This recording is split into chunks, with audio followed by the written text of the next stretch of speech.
Inilunsad na ang ikalawang yugto ng pilot implementation ng ISDA-app na naglalayong gumabay sa mga mangingisda sa pamamagitan ng pagbibigay ng scientificong basihan hinggil sa lagay ng panahon.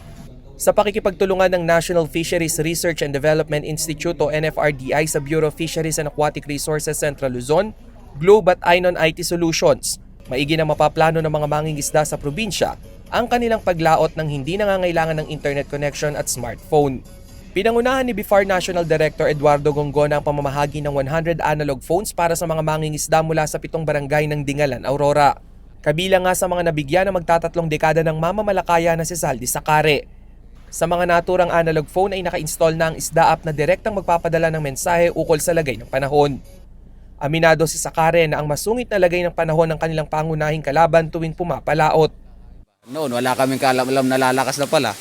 Ngayon, sa tulong ng mga teknolohiya, nabibigyan kami ng impormasyon. Malaking ginhawa umano ang hatid ng weather forecasting app sa komunidad dahil maaga sila nakapaghahanda anuman ang lagay ng panahon. Isa ang sektor ng pangisdaan sa primary source of livelihood ng mga Dingalenyo.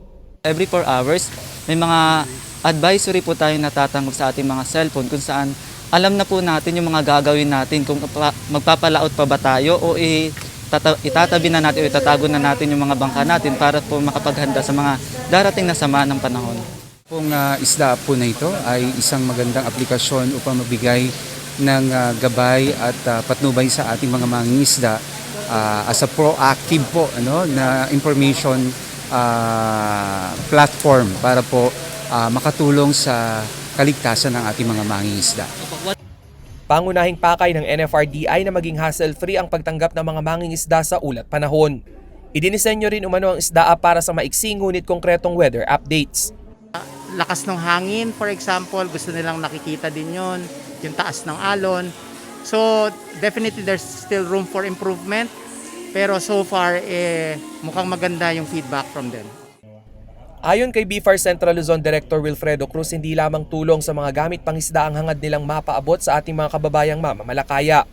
Una pa rin umano sa kanilang listahan ang kaligtasan kung kaya't inilunsad ang ISDA-app. Unpredictable minsan yung dito yung mga climatic conditions.